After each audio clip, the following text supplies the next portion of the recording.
Hey there, everybody. Welcome back to Beacon in the Storm. I'm your host, Dr. Bradford Carlton. Today I have a very special guest with us. I have Jamie Palmer, chairman of the Floyd County Republican Party out of Georgia. Hey there, Jamie. How's it going?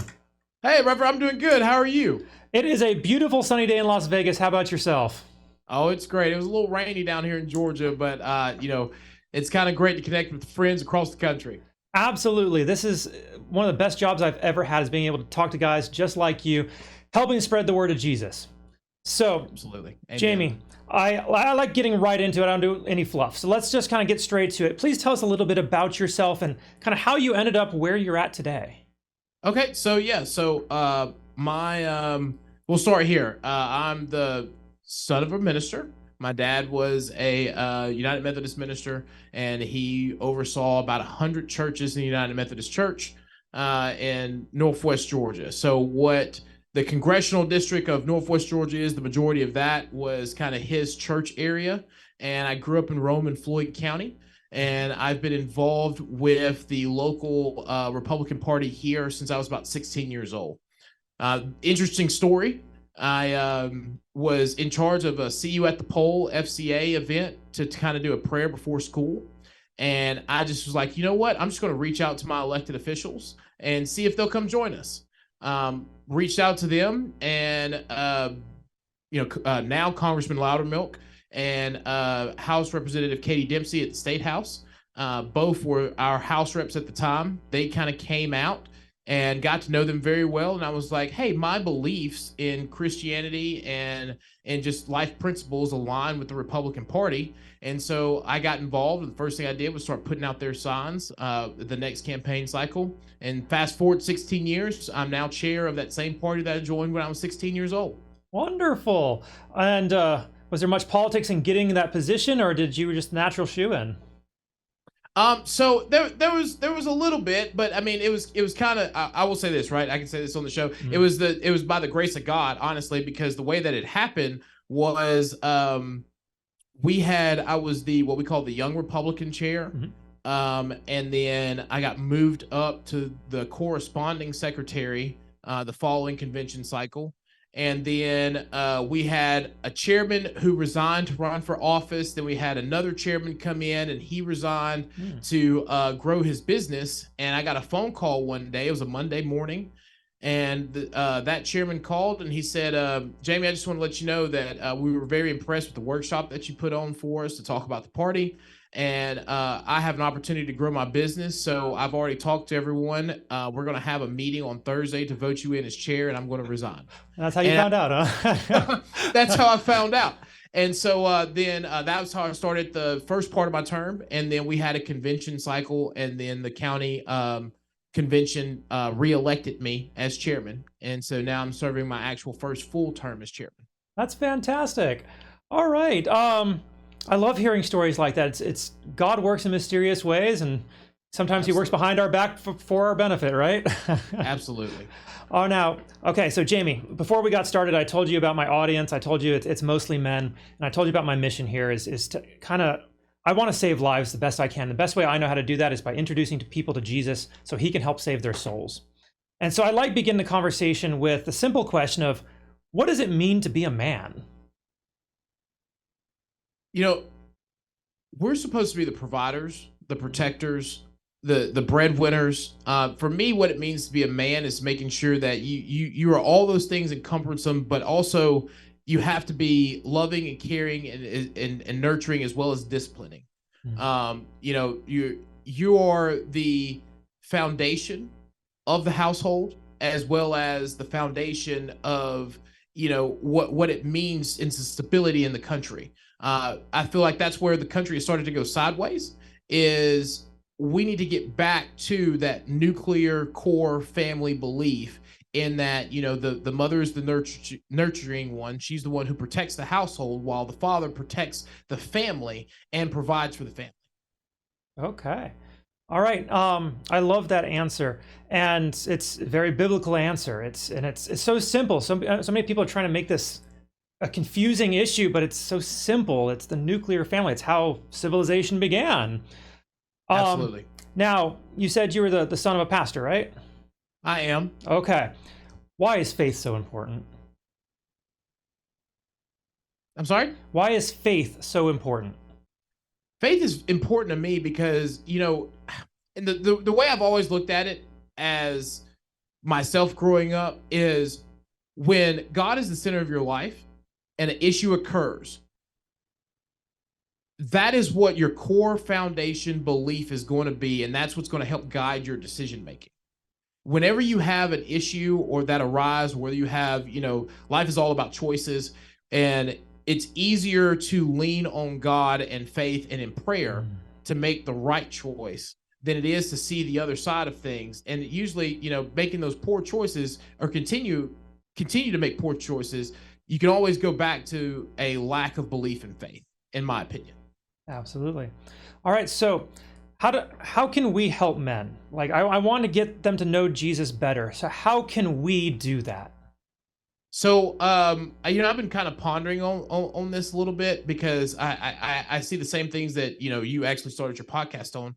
And, one thing that I think is good is that we start to remind men that, you got to crawl before you can run. And I think it starts with going back to daily devotionals.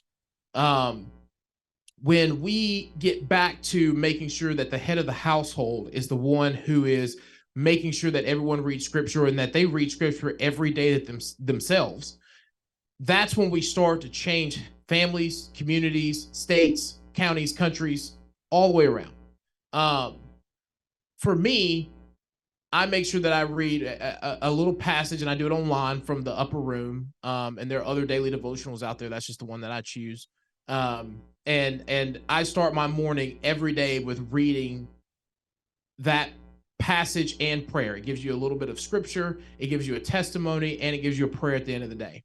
And my life continues to change because even when I feel that I'm having a bad day or things aren't going my way or my morning's not going right, I always pause and remember, hey, have I read my scripture today? So those incremental changes, I think, start to dynamically change an individual, and then they start to change the people that they're around. They start to change their family and so on. Absolutely. I wholeheartedly agree. That's a great way to develop faith. I think my question was more geared towards, so I didn't tell you this before we got started. My parents didn't particularly want to raise me in any faith. They didn't talk about it at all. And so I'm finding that my audience is a lot like me, that they may not necessarily have grown up in the way that you did, surrounded by people of faith, surrounded by that community. And they may just be discovering this for the first time. How can we reach out? Yes, they may be sitting here watching my show, but it may not be something like, how can we get it to click for them that this is so important? And that's a good question. So I think, and this is just coming from me, and again, like I'm coming from a little bit of a different background, right? But you got to start somewhere, right? And I think that still that little bit of incremental change, like the amazing thing about the power of God is that once you ask to seek, like truly believe and ask to seek, He will find you. And so even if it's something as simple as, someone doesn't want to open up a Bible yet, they haven't made that step yet to go purchase a Bible if they don't have one, just Google Bible verses and, click on the first one that pops up and read it. If it doesn't speak to you, go to the next one and just kind of like, or type in, I've done this too, go to a Google search and just kind of say Bible verse that helps with this situation. And then the Bible verse itself will pop up. And then that's helped me get through so many things. I mean, images will come up to where you can see memes about it or things like that. But and it'll just have the little scripture there. But I feel like that's a first step because everybody has their phone always, and we're searching so many things already anyway. Just search, Bible verses, or just search, your situation and just put Bible verse at the end of it and just kind of start that pathway. I love that. That's a great way of doing it because I like to believe that the Bible was the first personal development book. And it's such a powerful one too. I think honestly, every personal development guru I've ever worked with, being an entrepreneur, I get lots of content from them. It all comes from Jesus. They're all just taking his words. So I truly appreciate, yes, if you have anything going on in your life and you want some motivation, some inspiration, go Google the Bible for sure. All right. And one thing I've learned, sorry, real quick. One thing I've learned is that, times have changed, but situations haven't. Hmm. So there really is somewhere in the Bible that there's an answer for, or close to the exact answer of the situation that you're going through. So just type it in, Google search it, and then put Bible verse at the end of it, and usually something will pop up that will help, or at least start to help you feel better about it. All right. So how about this, Jamie? What's your favorite Bible passage, story, parable? What is it for you? I have so many. My favorite verse would probably be Jeremiah 29:11. Um, and I'm not. I can't Go ahead and even quote it paraphrase. right now, but basically paraphrasing is that God knows what He has planned out for you, and that always reminds me to continue to lean on faith, even when I make poor choices. Because we're all guilty of sin, right? Like even when I make poor choices, always remember that, hey, that one bad choice, that one bad day does not change my life. I just need to course correct myself. Absolutely. All right, Jamie, let's talk politics, all right? Okay, let's go. Why are the conservatives better than the liberals? Start Oh my God. real simple, right? When it comes really down to it, we're conservatives are better than liberals for a lot of reasons, but the main reason is that we put faith first. Mhm. We're here to protect property and liberty, and we're all about individual rights. When we start looking at the conservative movement and what it means and what it means to people, especially here in America, right? It's our ability to own and purchase property without fear of the government coming in and infringing on that, and our ability to make our own life choices and what's best for ourselves and our family. Beautifully stated. All right. So then why is the Republican Party better than the Democratic Party? I think it really boils down to that same factor. Okay. The Democratic Party has always come in and wanted to have tyrannical government. And when we start looking at tyrannical government, look at what's happening now. I mean, we're a little over halfway through the Biden administration, and already gas prices have soared. We have lost our ability to have our freedoms on schools. If it was up to them, then they would allow full amnesty for anyone to come in and vote in our elections. And that's a big thing because I'm all for anyone who wants to immigrate to our country in the proper way and vote in our system. That's what America was designed for. That's what America's built on. But allowing people who have not gone through the process to understand the value of what it means to be an American to vote just because they were given free things to come here, there is a lack of vestedness, and that in itself is persuasive. I also go back to the fact of looking at what's going on in other countries, what's going on in Russia, Ukraine, and China, and you're starting to see these large governmental grabs of freedom and individual rights from people, and we're next if we don't stop it. Beautiful. Okay. So we have an election coming up next year, 2024. How can we ensure that the Republicans win this one? What do we have to focus on? We have to focus on getting out the vote. I know that here in Georgia, there's been a lot of fear about the machine votings, different things like that. But the reality is that if we were able to get out and get our neighbors to vote, we would win every election. I think the problem is that people have gotten so fearful of what our election system is that we are disenfranchising ourselves. I think that the majority of the people in the majority of the country, if we would turn off the TV for a little while and realize, hey, if we all actually get out here and flood the polls, there's no issue that could ever happen that we could not overcome. That's the big thing for me. The big thing is to get out and vote because, this was introduced in Congress not too long ago, but HR 1 was an idea to federalize our election system. If we allow for 4 more years of this tyrannical Democrat-ran country, the next thing that's going to happen is they're going to take our individual states' ability to vote on how we see fit.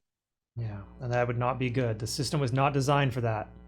The system is not designed for that. The system is designed for a small federal government, for larger states' rights, and even bigger individual rights. And the Democratic Party is trying to turn that, pyramid style of thinking on its head. and have the federal government basically tell us and corporations and states what to do, and our system will break because it was never designed for that. Okay, so setting aside the election, how do we grow as a party? How do we make our big tent even bigger? How do we bring in more people and get them to understand our values? We have to remember that people are not as into politics as a lot of us who are already entrenched into it. Right. So the key is to remind people that, hey, we're humans too. Don't immediately go out and talk to them about politics. Just invite them over for a cookout or something. Say, hey, I just wanted to, come out and talk to you a little bit. Hey, I wanted to come talk to you about Jesus. Hey, I wanted to come talk to you, invite you to my church. And then that's how we start the conversation. And then once those individuals trust us and we build that relationship, then we bring them into the party. Wonderful. All right, Jamie, you've run through all my questions, and I think you've done it faster than any guest I've had on so far. So, do you have any final thoughts before we wrap this up? I just want to say thank you for having me on, and like I said before we started, I got a friend who's moving to Vegas, and so I'll give you a call. Maybe we can grab some coffee or something. Absolutely, let's do it. All right, Jamie Palmer, I truly appreciate you coming on. If somebody wanted to reach out to you, how could they do that? The fastest way to probably reach me would be to go to info@floydgop.org. That's FLOYDGOP.org. Fantastic. All right. Thank you so much. I genuinely appreciate you coming on and sharing your time and your words and wisdom with us today. Thank you, Jamie. Thank you. I hope you have a blessed day, and I look forward to seeing you soon. Absolutely. And for everybody else, I'm going to remind you all, keep looking for the light in the tempest. God will show you the way.